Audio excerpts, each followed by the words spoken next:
Hello and welcome back to Deadfire. We are in this grove here, Moter Okozi, and we are trying to discover the location of Okaizo. But first of all, we have to heal some of these Pikras who are around here.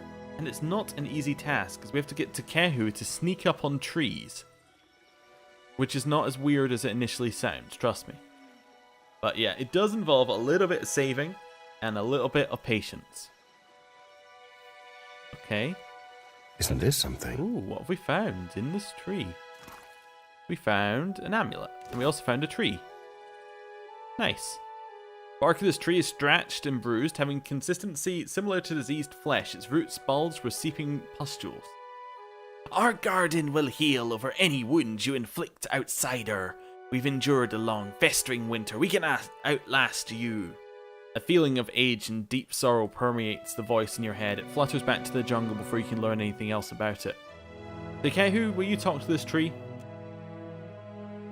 Takehu leans in closer, whispering to the tree and caressing the bark with care. The surrounding vines shudder and pulse in response. Stepping back, Takehu passes you an affirming nod. The thorny vines retreat into the earth. From the heart of the tree, a gurgle precedes the expulsion of dark, billowy water at your feet. Starved of corruption, the tree seems greener and more lively already.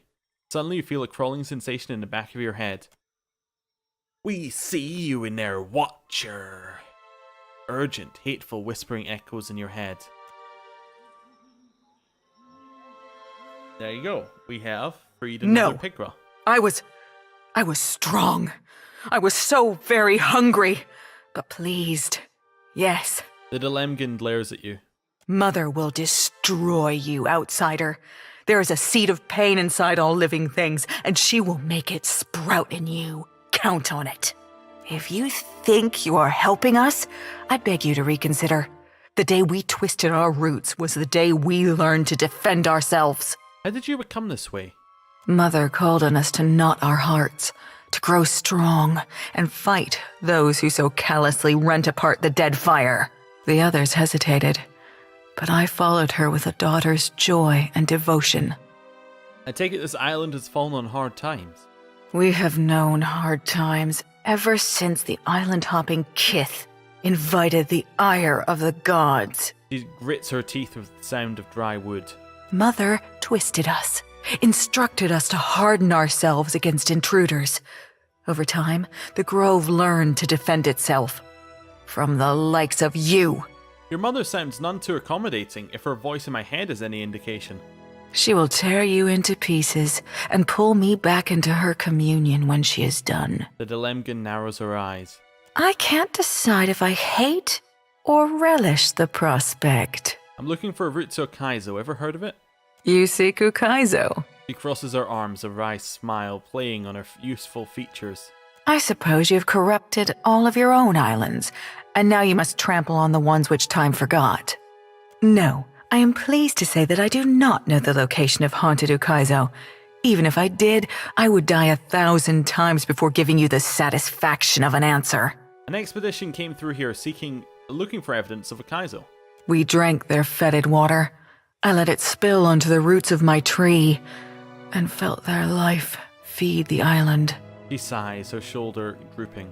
That isn't what you wanted to hear, and I delight in the telling of it. I'm sensing I should leave. Farewell. Mother will know what you've done. My pets and I will leave you to her. She aims a hard, authoritative glare to the surrounding jungle, which goes quiet around you both. You've touched one of our trees before, I see. My sisters will no doubt be more grateful than I. Heal us and we'll consider your cause. She exhales sharply and focuses elsewhere. Okay. I mean, she can see us, but that's alright. We're not too worried about that. Is that a... Oh dear. That'll be... Mother. Okay. There must be... I think there's one more tree around here. It's my theory. I don't see any necessarily. So there's either one in here, or I think there's got to be one over there. That's the only other place there could be one. Yeah, I don't think it's in there.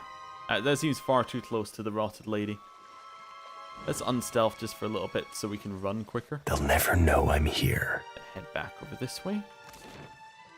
Yeah, so I think one over here makes a lot of sense. We saw a corrupted tiger over here as well, which means something's protecting it. Yeah, I think with tigers, we're just... Ooh, wait, you're my friend. You're friendly. Hello.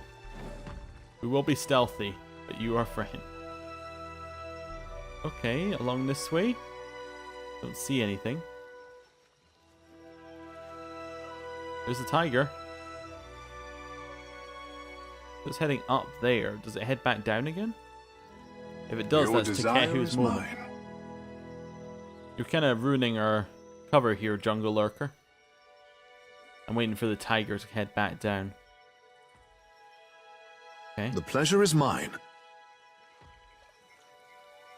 Sneaky, sneaky. Can't hide from me.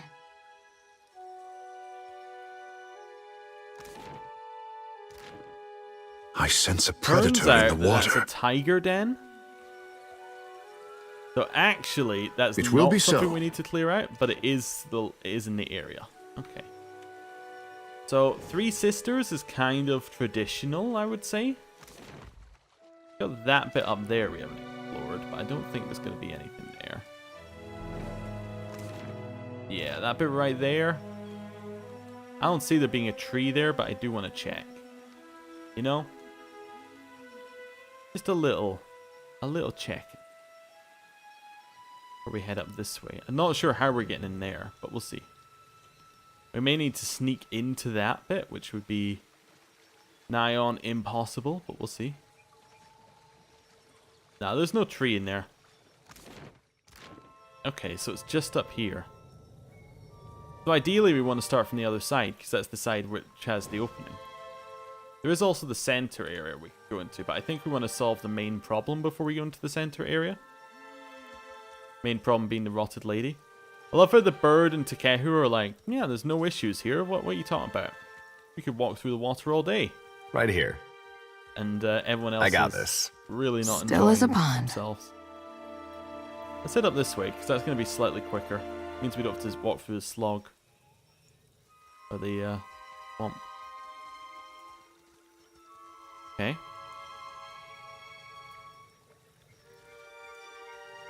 So, round the back here. Continuing to be stealthy. Maya, you're being a little risky there. I think this quest would be ideal if you had... There must be a rogue... was there a rogue... what's it called? Druid mixture? Oh, these ones aren't going to attack. Interesting. Wonder whether we can sneak in there then. Whether we even need to sneak in there. Yeah, okay, Takehu. Speak your mind. That will do, I This is say. one for everyone. Quick save. Let that wear off and head right in here. Click it. Not you, Edier. Everyone needs to click it. Alright, head back, head back, head back, head back.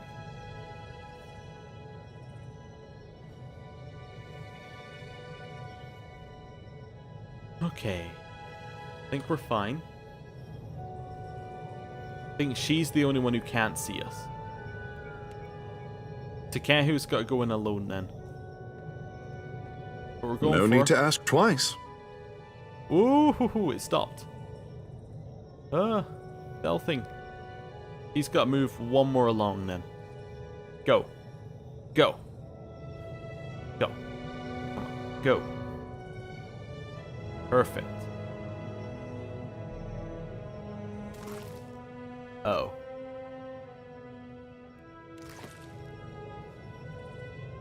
Go on, Captain. That was very robotic. Okay, new plan. Given that all the enemies are fine, I think we've got all the sisters. I'm going to sneak up here and just walk directly in at her. I think. Yeah, unless that's... It looks like a Huana. Let's maybe go and explore that one. That's the last one to explore. I turned fast mode off. That explains why we were so slow. Okay. I just want to see what's up with the Huana. Well, this is a whole lot fancier than what we've seen. Who do you suppose lived here? And when? The soul flits about in hasty panic bursts. It eases closer to you with anticipation. They laughed at your hours studying the runic script of the ancient Huana, but here you are poring over gold inscriptions while they scratch their heads. You promise yourself a good boast on the journey back to Nekataka. No one believed the Huana could have forged a device like the Golden Wheel, but you stay silent on the matter. The Gwithans built more for function than beauty, and this is art. Rotating the control wheel and pressing panels had you so engrossed that you mistakenly entered the wrong combination. Slit opened in the disc, discharging a gas that brought you to your knees, coughing loud enough to summon a creature whose shape you could barely perceive through the haze of pain. Boasting would have to wait. Your desire is mine. Does sound very roboty.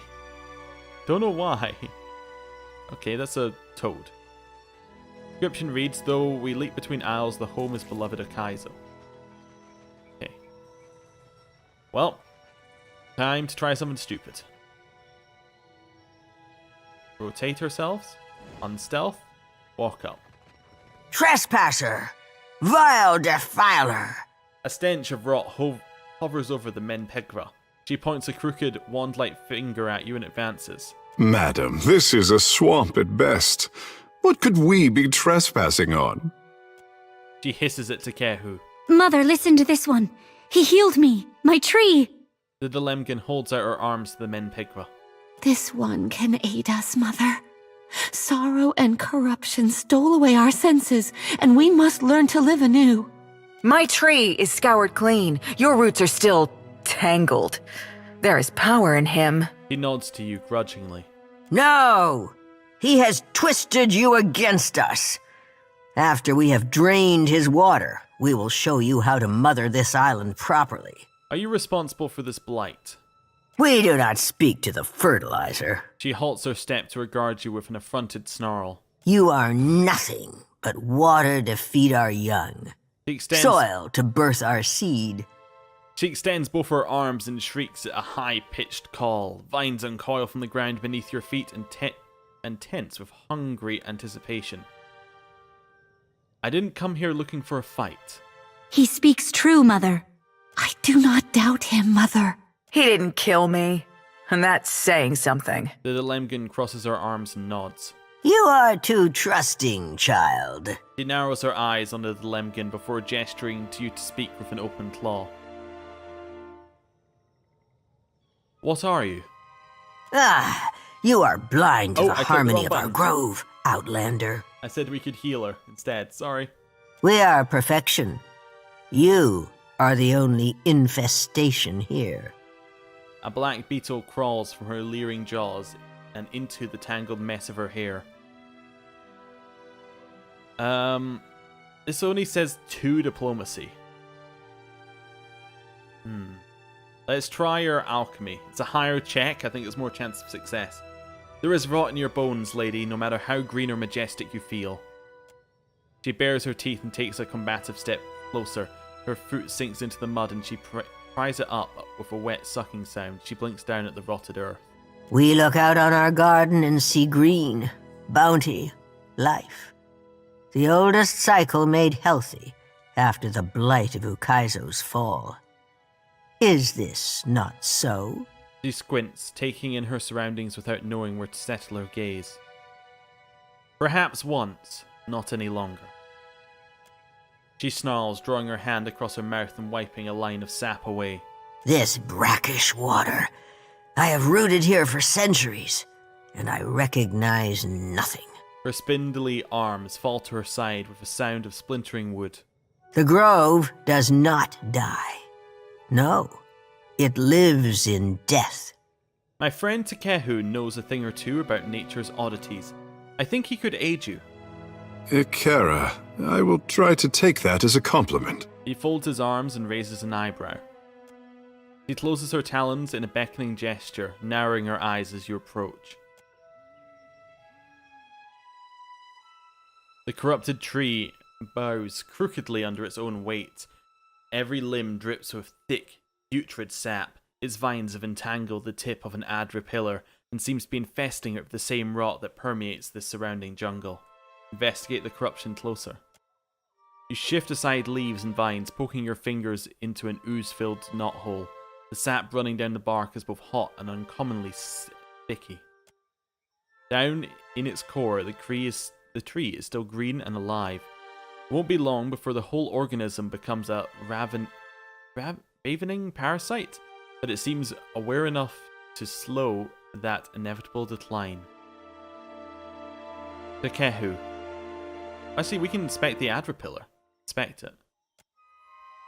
Its surface is pitted and slick with sap. Though the pillar still connects to the wheel, the tree has adapted to feed its roots by draining raw essence. Giving the tree enough essence to sustain itself would put an end to the parasitic connection. Let's consider an alternative. We'll have the druid whisper to the tree. Takehu, can you whisper to another tree for me? Takehu approaches the tree with an anxious glance in your direction. The vines encircling the trunk tighten in response. Takehu lays a hand on the bark, the taller branches sway in a hypnotic pattern. Takehu concentrates with a furrowed brow. While Takehu is distracted, you feel a presence awaken and assert itself in your mind. What corrupted life endures inside the tree is more interested in you by far. The core of the tree offers you desperate images of health, long life and food, all dark promises. Temptation and want are the only motives the tree seems to understand anymore. We're going to reject the false promises. A vine lashes out, making a desperate attempt to ensnare you. It makes only a brief, glancing contact, but the tree's presence in your thoughts grows weightier. No sooner is the contact made than the vine withdraws, a mixture of hesitation and fear sending it retreating back into the tree with shuddering, snake-like motions. Something inside of you has frightened the ancient rot, or else given it pause. You hear a sound like a rock splitting in half. Dark sap oozes from the cracks between the bark, sizzling when it touches the ground. A creaking of wood follows as vibrant colour slowly eases up the roots of the healthy tree. Aha! The Menpegra turns to you and blinks with surprise, her vision sharper and more focused than before. Looking better already, I say. Takehu winks up at her. He studies his motions, swallowing uncertainly. That thing I was, she is no more, but I carry enough of her to know the meaning of gratitude. Thank you. He nods.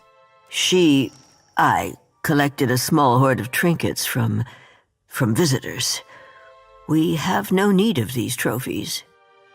She gestures to the hollow of her tree, squinting at the bark as she struggles to recognize her surroundings. What will you do now? This grove rotted a blink of an eye ago, by Aora's reckoning. I will grow and replenish what we lost. She sighs, surveying the jungle and taking in the enormity of her task. Taming it will be a chore, but there is time. She nods. Farewell. For healing my daughters, for restoring my mind, I name you a friend of the grove. Leaning down, she touches her thumb to your forehead and closes her eyes. You feel momentarily lightheaded, but the sensation is over as swiftly as it began. What did you do? You have been touched by nature's mark. Wear it with pride. She smiles and inclines her head, saying nothing more. Okay. Doesn't say what it did. Is that like a thing on... Is that a new thing we have here? We have a lot of extra bonuses. You'll see something that says like nature's mark. Interesting. I wonder what... Maybe it's just symbolic. Well, this is one way to get my undivided attention. These vines say assassin vines. I'm very happy we didn't have to fight them. Ooh, that's a nice shield. Incoming weapon damage is reduced as health is lost. Okay. So this round shield was crafted by Orven, an Adirian blacksmith, after his son Niran informed him of his decision to leave home to follow a life of adventuring. Unable to dissuade his son, Orvan intended to make sure Niran would carry something with which to defend himself from many dangers he would surely encounter. Orvan worked for weeks, painstakingly assembling the finest shield he had ever constructed. The blacksmith could not afford expensive wood or fancy leather. Even the rivets were of humble iron. The quality of the craftsmanship, however, and the care with which Orvan poured into the shield, made it into something greater than the sum of its parts. It was the last gift Niran would receive from his father, who passed away only several weeks after his departure.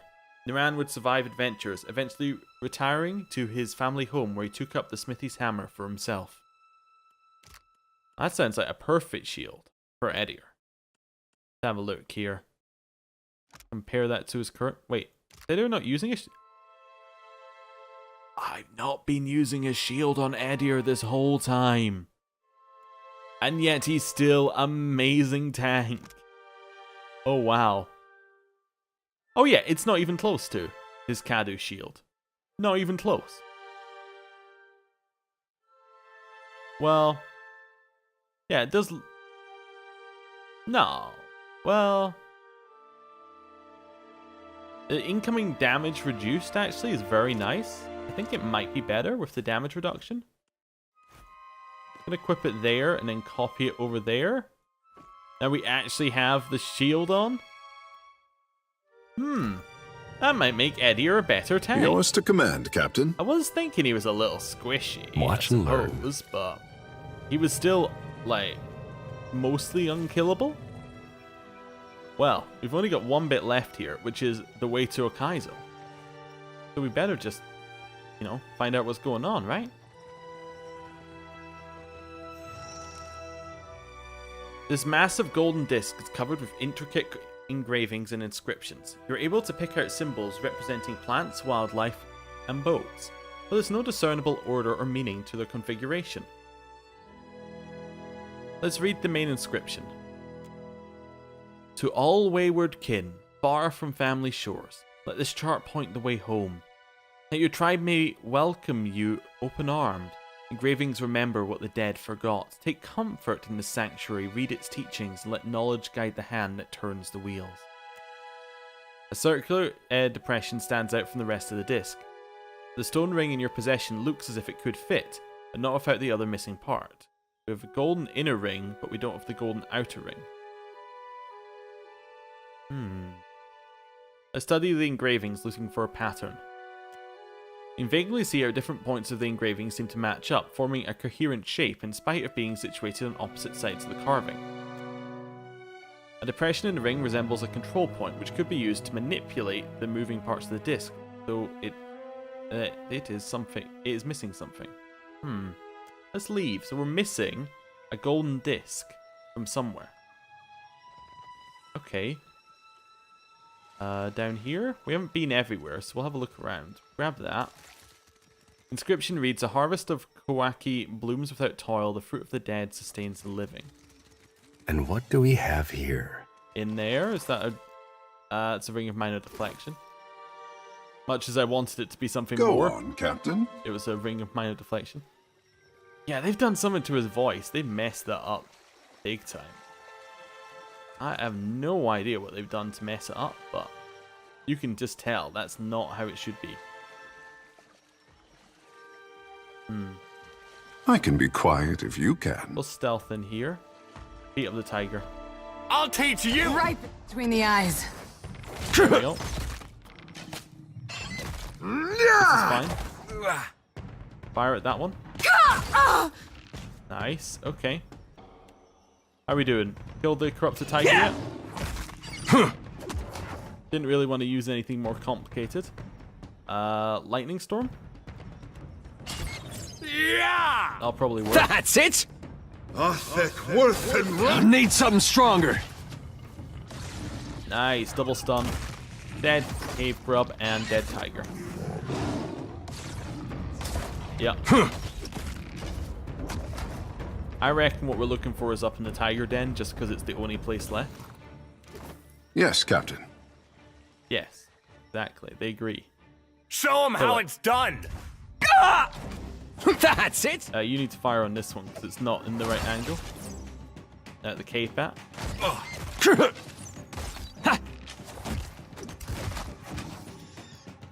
this is fine. It's injured. Yeah! I'll teach Dead.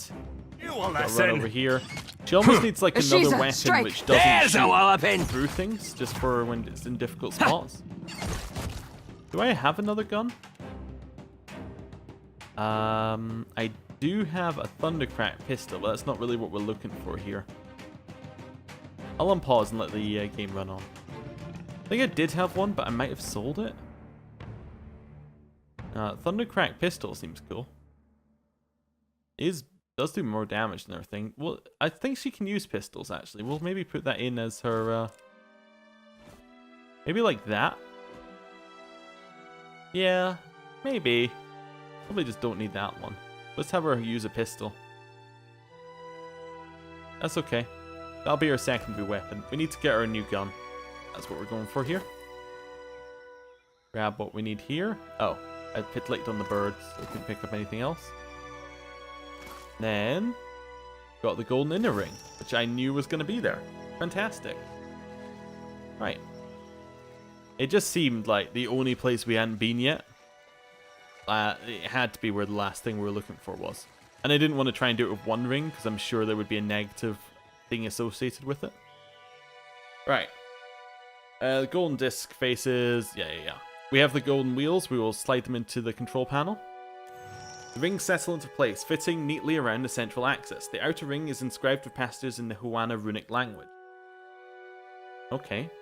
4 symbols decorate the inner wheel. They show pillars of luminous adra, native kawaki fruit, the depiction of Huana water-shaping arts, and a lovingly crafted island. The way these inscriptions align suggests a relationship between the two. Something about the island catches your attention. The runes surrounding it are particularly elaborate. Every measurement it uses it as a point of origin. It's Ukaizo. Akira, are we both seeing this? Takehu brings a shaking hand up to wipe his mouth. A set of dots on the inscribed panels of the outer ring suggest that it should be rotated in sequence, starting from 1 and ending in 4. Okay, rotate the wheel into its first configuration. The inscription reads, though their roots grow from Rikuhu's lightless bowels, their yield is a welcome reprieve. The inner ring can be turned to match a symbol to the inscription. Okay. Though their roots grow from Rikihu is Barath's lightless bowels, their yield is a welcome reprieve.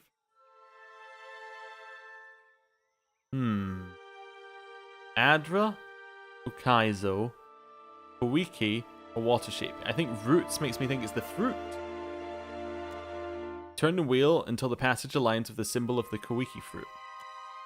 The control panel suggests that we could push it down. Let's press down on the metalwork. Press your weight on the panel. Deep inside the disc you hear rotation of heavy parts. The gold ring springs back up, ready to be spun again. The next inscription reads, our covenant to safeguard. Those petrified limbs are the health and safety of the Deadfire. That's going to be the Luminous Adra. Petrified limbs makes sense. You spin the wheels until the inscription aligns with the symbol of Luminous Adra. The wheels settle into place with some resistance, likely owing to age and neglect. Beneath the wheel, the groaning of gears sounds once more. Ngati gifted her chosen people with dominion over her dark and turbulent kingdom. Water shaping. Not even a question. Turn the wheel, lining up the symbol of water shaping with the inscription. A cacophonous grinding sound builds from deep within, somewhere deep beneath the disc. Whether this indicates a favourable outcome or not remains to be seen. The final inscription reads, our origin, our destiny, our home. Wherever we go, she is the horizon. Her Okaizo. Takes an extra hard push, but the ring settles into place. A long silence follows, in which you are forced to wonder whether or not you input the correct combination, and what consequences might follow either way. Manipulating the control panel has rotated the rings of the massive inner disc into a new configuration, one that lines up with neat precision. The engravings intersect in a manner that forms the shape of the Deadfire.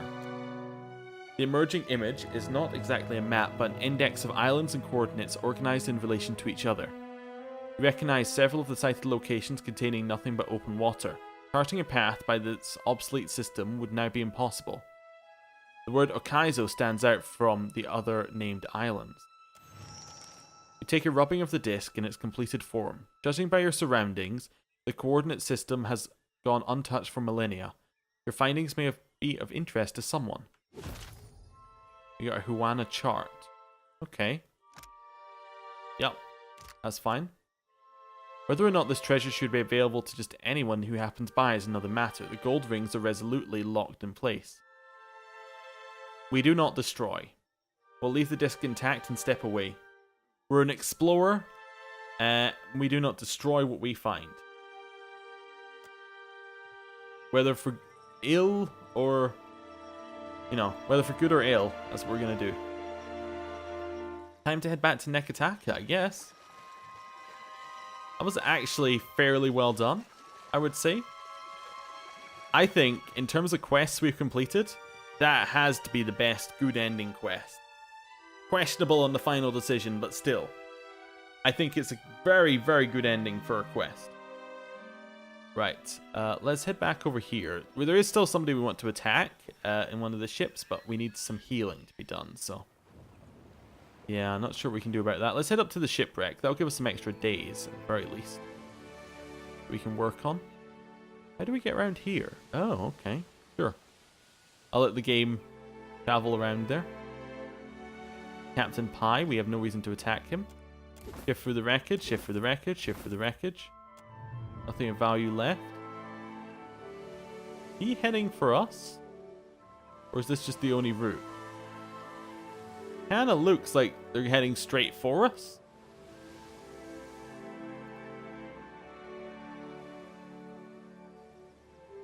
I want to head to Nekataka if possible. Stop chasing me. Oh, come on. Nekataka's over this way. We should be able to get out of range. Okay. We did get another heal there. That was you. You're a deckhand. Okay, that's fine. And then to Nekataka. Nice. We need to buy some more medicine, which is definitely possible. I'll add that to the cart. We have some more stash to sell as well. So we'll sell that, sell that. Yep, sell all of that. Sell that one. I wish you could just say, like, I just want to keep clicking to sell. I know we have this bound one here, but we have nobody to bind it to, which is very unfortunate. We don't really have any double-handed druid, barbarian, or fighter. So it's annoying, but that's fine. Here, same deal. But like here, I just want to be able to click through things and just sell them all. I'm keeping Takehu's clothes in case you're wondering. Although, why? Nah, they're just called water shaper robes. I'll sell them. They're not called like Takehu's water shaper robes. Sell the plate helmets because they don't do anything, or at least they didn't in the first game, and I'll assume it's the same in this one.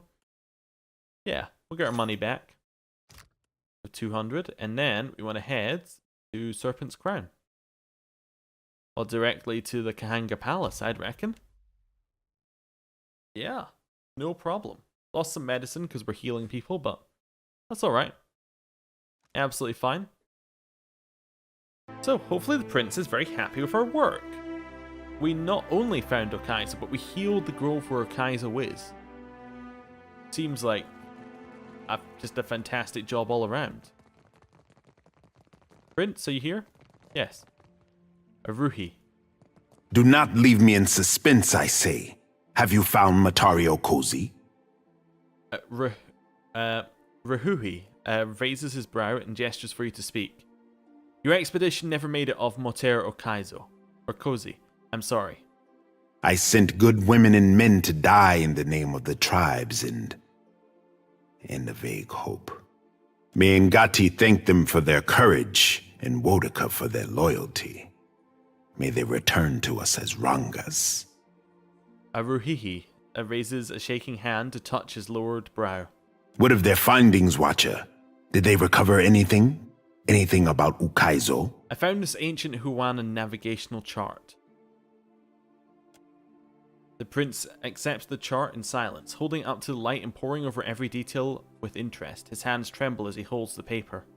An unusual accounting of the isles, I say. Each one measured in relation to... His finger grifts up to the sigil of Okaizo. Aruhihi nods. Interesting how the ancient Huana treated Okaizo as the center of the world. Ikira, I've seen nothing that challenges this notion of theirs. Ngati is one to throw obstacles in our path, but I say that an outdated chart is better than none at all. Grinning all the while, Aruhihi rolls up the parchment and tosses you a heavy pouch of coin. Thank you, my prince. It's not very much, but thank you. When we know enough, my sister will finance a fleet-wide search. Not for breadcrumbs, but lost Ukaizo. The bark cloth was a message from the Wahaki to deter any visitors. For what do they protect Matario Kozi, when its knowledge could help all Huana? One day I will have words with their Ranga to settle our differences. Nothing more to report, your highness. This is much to learn in a day, even for this warrior. Aruhihi touches his brow and considers. I sent the expedition to their fate, and those who followed. Death is on my conscience this day. He lifts his gaze to meet yours. She's never far from mine either. May all who fell on Matario Kozi slip through the eel's jaws. Huana and outsider alike. Sighing, Aruhihi bows his head. But on to brighter times, I say. If Ukaizo can be found, then so too will the hopes of our people be made manifest. His mask of grief breaks under the pool of a broad smile. The Queen and I make plans for the future. If you continue to make yourself useful, I say there is a place for you in them. She will call on you when the time is right. Ikura? I'll await word from Onekazi then. May the wind caress your sail. Aruhi pats your shoulder and nods, smiling. Alright, well, we have essentially been told, thank you for your work, we'll talk to you later. Almost makes it feel like, because we've got a couple of quests that are like that. We've got, Painted Masks, Wait for a Loth. We got, there's another one as well. It's not Burkana's Folly. There is another one. It might be underneath the Valian Trading Company of Like Minds. No, skipping ahead. Yeah, wait for them. Makes it feel like once we do this main quest, it's going to unlock a whole bunch of new quests. I'm not sure, but that's how I feel this is set up. We'll see.